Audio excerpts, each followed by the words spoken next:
ఓం సుముఖాదరవః ఓం ఏకదంతాదరవః ఓం కపిలాదరవః ఓం గతకర్ణకాదరవః ఓం లంబోదరాదరవః ఓం విగతాదరవః ఓం విఘ్నరాజాదరవః ఓం ధూమకేతవే నమః ఓం గణాధ్యక్షాదరవః ఓం బాలచంద్రాదరవః ఓం శూర్పగంధాదరవః ఓం హేరంబాదరవః ఓం స్కందపూర్వదాదరవః ఓం మహాగణపతయే నమః. ఈశాన పితృరూపేణ మహాదేవో మహేశ్వరః ప్రియతాన్ భగవాన్ మంత్రమధ్యే క్రియామధ్యే యత్కించక్రియతే కర్మ కర్మ సమనం కురు విష్ణుర్విష్ణుర్విష్ణుర్విష్ణుః. నమో బ్రహ్మణ్య దేవాయ గోబ్రాహ్మణహితాయ చ జగద్ధితాయ కృష్ణాయ శ్రీ గోవిందాయ నమో నమః. సహనా భవతు సహనౌ భునక్తు సహ వీర్యంకరవావహై తేజస్వినావధీతమస్తు మా విద్విషావహై. అమ్మా అయ్యో కుయ్యా మొర్రో కుయ్యా. ఒక్క రాత్రి సానిదాని కొంపకెళ్ళి అన్ని వేలు తగలేసి వస్తారా? సిగ్గులేదు? ఎందుకే సిగ్గు? ఎందుకు సిగ్గు? నేనేమన్నా మన సొంత డబ్బులు తగలేశానా? నువ్వు మీ అన్నయ్య దగ్గర కొట్టేశావు, నేను నీ దగ్గర కొట్టేశాను. సిగ్గు అంట సిగ్గు. చూడండి, మా వాడికి తండ్రి చేసిన అప్పులు కొడుకు తీర్చాలని తెలుసు. తీర్చకపోతే మీరు కోర్టుకి వెడతారని తెలుసు. ఆ తర్వాత ఇల్లు వేలం వేస్తారని తెలుసు. ఆ తర్వాత ఇంటిల్లపాది హలో లక్ష్మణ అంటూ రోడ్ల వెంబడి పడతారని తెలుసు. కానీ ఏం చేస్తాడు చెప్పండి? ఏం చేస్తాడు చెప్పండి? పోని మీ వాడికో గొప్పింటి అమ్మాయితో స్నేహం ఉంది కదా, ఆ అమ్మాయి దగ్గర డబ్బు తీసుకుని మా బాకీలు తీర్చచ్చు కదా అని మీరు సలహా ఇవ్వచ్చు. కానీ మా వాడు పరువు, మర్యాద, మానం, అభిమానం అన్ని మంట కలిసిపోయినా సరే ఇతరుల దగ్గర మాత్రం చెయ్యి చాపడం వాడి పాలసీ. అది మావయ్య ఆవేశపడకు, ఆయాసం వస్తుంది. వచ్చినా సరేరా, నేను నీ మావయ్యని మంచివాడిని కనుక నీ ఫ్యామిలీ పొజిషన్ ఏమిటో వీళ్ళకి దాపరికం లేకుండా చెప్పి దయదల్చండి మహాప్రభు అని ఈ గాడిదల్ని ప్రాధేయపడుతున్నాను. అదే అదే ఈ పెద్ద మనుషుల్ని ప్రాధేయపడుతున్నాను. మా గురించి నువ్వు ఎవరి కాళ్ళు పట్టుకుని అవసరం లేదు. మా నాన్నగారు చేసిన అప్పులన్నీ వడ్డీతో సహా 15 రోజులు తీరుస్తాను. తీర్చలేని పక్షంలో నన్ను నడివీధిలో నిలబెట్టమను. అందుకు నేను సిద్ధమే. అంతకంటే ఇంకా ఏం కావాలి భయ్యా? ఇన్ని నాళ్ళు ఆగిన వాళ్ళం ఇంకా 15 రోజులు ఆగలేమా? 15 రోజుల తర్వాతే వస్తాం. లేవండి భయ్యా, పోదాం. మీరా ఎంతసేపు వచ్చి? నువ్వు ఆవేశంగా 15 రోజుల్లో అప్పు తీర్చేస్తాను అంటున్నప్పుడు రాజు, నీ ఆవేశం చూస్తుంటే అమ్మాయికే కాదో నాకు కూడా ఉత్తేజం కలుగుతోంది. ఒక చిన్న విషయం, నీ చెప్పులో రాయి పడిందనుకో, దాన్ని బయట పారేసే వరకు నీ నడక సరిగ్గా సాగదు. చూస్తుంటే మీ ఇంట్లో మీ మావయ్య నీ చెప్పులో రాయిలా కనిపిస్తున్నాడు. ఏం చేస్తావో మరి? ఆ దెబ్బతో దిమ్మ తిరిగిపోయి బొమ్మ చేతికొచ్చేయాల. సరే సరే, కుర్రాడివైనా నీకు అన్నీ తెలుసని అనుకుంటాను. అమ్మాయిని దించి వెళ్దామని వచ్చాను. వస్తాను అమ్మాయి, వస్తాను వస్తాను. మా నాన్నగారి మాటలు వింటుంటే ఆయన భుజంగరావు గారేనా అని అనుమానం కలుగుతోంది కదూ. నేను ఆ ఇంటికి వెళ్లిన రోజు నుంచి గమనిస్తున్నాను. ఆయన మా నాన్న కాదు, నాన్నగారి పోలికలున్న మరో మనిషి. అతన్ని పోలీసులకు పట్టించొచ్చు. అంతకన్నా ముందు మా నాన్నను వాళ్ళెక్కడ చేర్చారో అది తెలుసుకోవాలి. అందుకని మేము నాటకం వేస్తున్నాం, మీరు తప్పకుండా రావాలి. నాటకమా?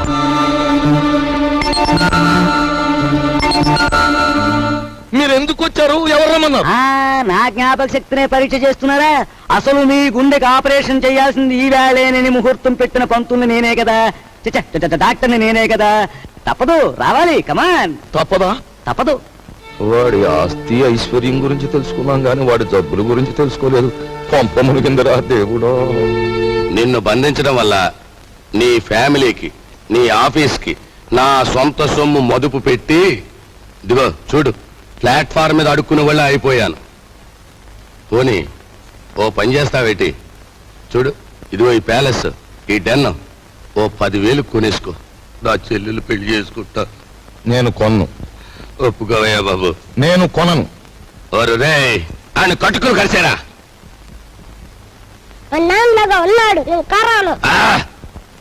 చెట్టంత మనిషిని నీ బాబుని బతిమాలుకుని పెట్టంత మనిషిని నిన్ను బతిమాలుకుని హోరని యవ్వ, నా బతికి ఎలాగైపోయిందిరా, నేను మోయటం ఎందుకురా?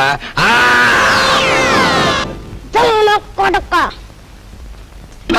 ఆ! అమ్మ కొంటున్నా కొడుక, నన్నే కలిసేస్తావరా?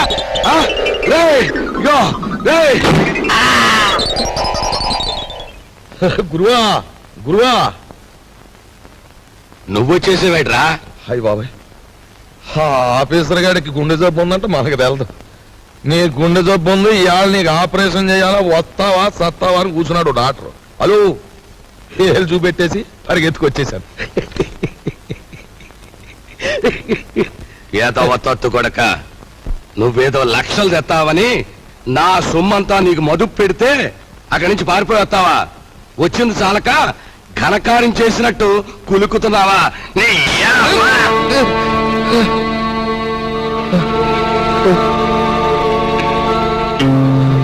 ఆ? ఆ? ఒరేయ్!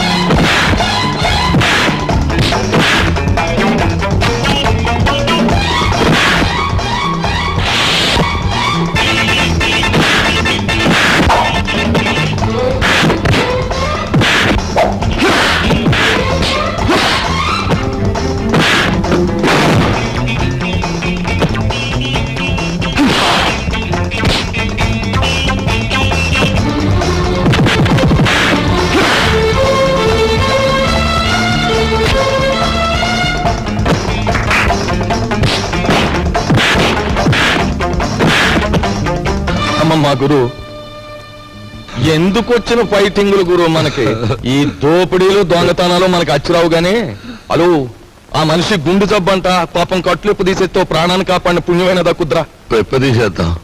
మరి నా చెల్లెలి పెళ్ళి చేసేద్దాం.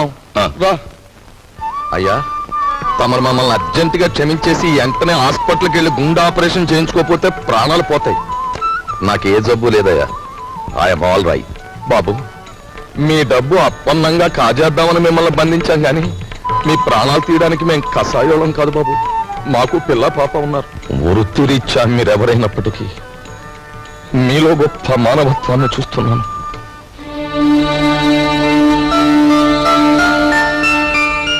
ఆ వేళ నా కంఠం మీద కత్తి పెట్టి బెదిరించిన విప్లవకారుడు నువ్వే కదూ?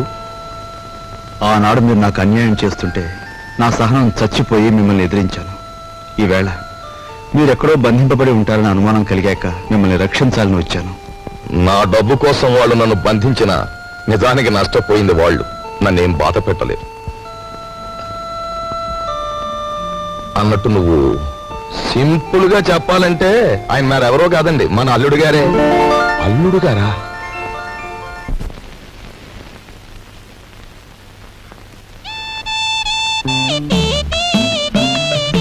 అరే, మీ నాన్నగారు పోయాక నువ్వు మీసం ఉన్న మగాడివైపోయావే. అన్నట్టు మీ ఇంట్లో డబ్బు పోయిందని విన్నాను. నా కోసం నువ్వే ఆ డబ్బు తీసుంటావు. ఏది ఆ డబ్బు? చెప్పు. ఆ డబ్బు నీకిద్దామని తీశాను. ఆ రాత్రి మరెవరో నా దగ్గర నుంచి కాజేశారు. ఒక ప్రాణాన్ని నిలబెట్టడానికి నేను వ్యభిచారం చేస్తే నువ్వు వ్యభిచారం కోసం ఒక ప్రాణం తీసేశావు. నా బ్రతికే చండాలం అనుకుంటే నువ్వు నాకంటే చండాలుడివి. నేను ఈ ఇల్లు ఎందుకు ఖాళీ చేస్తున్నానో తెలుసా? నీ నీతి మాలినతనాన్ని భరించలేక. వెళ్ళు.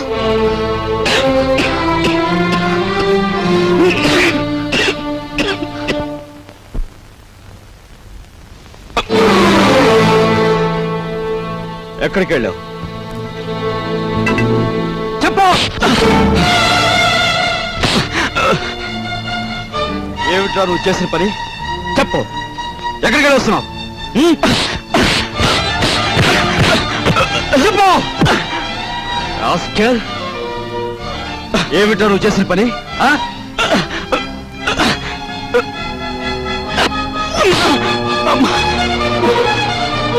చెప్పరా రాస్కెల్, చెప్పు. లేదురా నీకు? మీ నాన్నగారు పోయి పట్టుమని 10 రోజులు కాలేదు.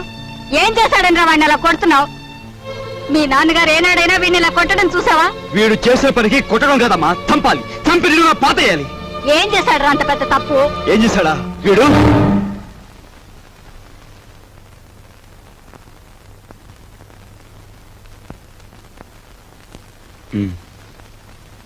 బాబు, వీడిని తమ్ముడురా. తప్పు చేస్తే శిక్షించాల్సిందే.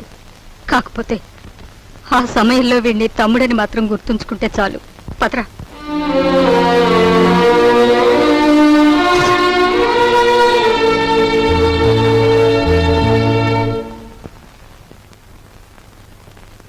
వాడెందుకు కుట్టాడో తెలుసమ్మా? చెప్పు. పక్కన కాబోయే పెళ్ళం ఉంది కదా, ఆవిడ ముందు గొప్పలు చూపించుకోవడానికి. ఒరే కృష్ణ, నువ్వు చిన్న కొడుకువైతే నీకంటే ముందు పుట్టిన పెద్ద కొడుకురా వాడు. నీకంటే ముందు నుంచే చూస్తున్నాను. వాడెప్పుడూ తప్పు చేయడు. వాడితో ఉన్న ఆ పిల్ల వాడంత గొప్పదని నా అభిప్రాయం. ఏం జరిగిందో తెలుసా అని వాడు నిన్ను చూసి వణికిపోయినప్పుడు నీ గురించి ఏ దుర్వార్త వినవలసి వస్తుందో అని భయపడ్డాను. ఏం జరిగిందని అడగటానికి కూడా ధైర్యం చాలకు వచ్చేశానురా.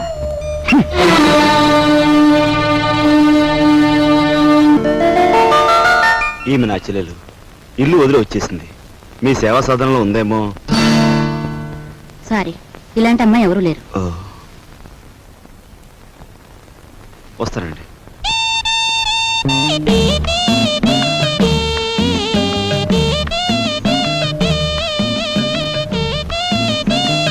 ఇలా రా. వస్తున్నా. నీ చూపులోని ఆకలి నాకు అర్థమైంది. నీకేది కావాలన్నా నేను ఉపయోగపడతాను, అలాగే నాకేది కావాలన్నా నువ్వు ఉపయోగపడాలి. ఇక్కడ ఫ్రెండ్షిప్ కి అది కండిషన్. ఓకే? ఓకే. రాజు, నువ్వేవి అనుకోనంటే ఈ డబ్బుతో నీ అప్పులన్నీ తీరిస్తే ఎలా ఉంటుంది? స్నేహితురాలుగా నేనేం చేయాలో, ఏం చేయగలను నాకేం అర్థం కావటం లేదు. నీ అభిమానం, ఆత్మబలం అండగా ఉంటే నాకు అంతే చాలు. పద. మంచి తరుణం మించిపోవును, ఆలోచించిన ఆశాభంగం. 8 రోజులు సైకిల్ తొక్కిన వారికి 8,000 రూపాయలు బహుమానం. 8 days 8,000. 8 రోజులు సైకిల్ తొక్కిన వారికి 8,000 రూపాయలు బహుమానం.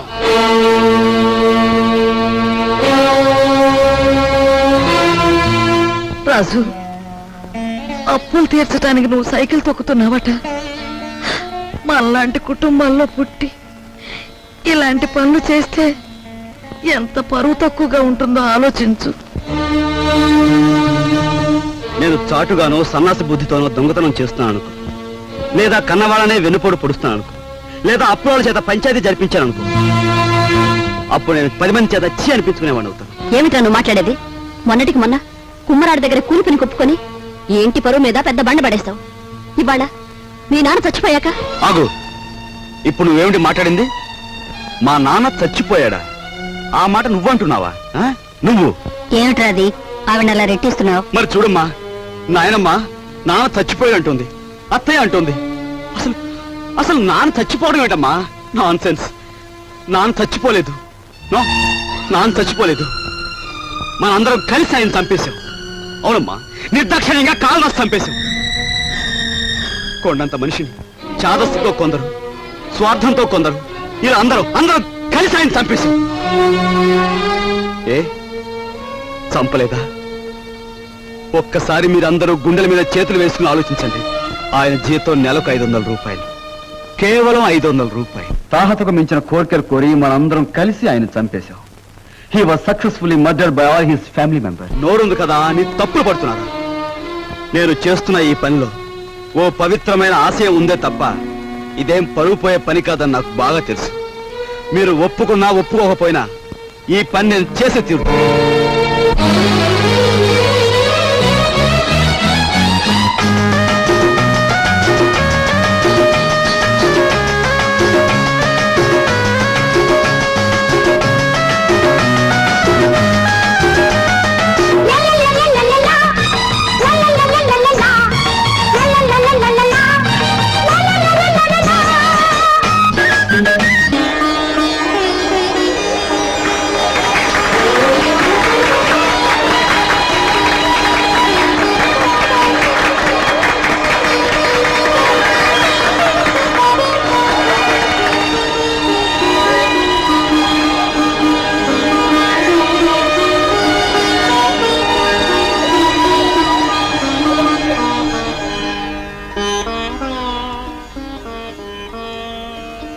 ఇవాళ నీ కొడుకు ప్రయోజకుడైనందుకు ఇప్పుడు నువ్వు ఉంటే ఎంత ఆనందించేవాడివిరా.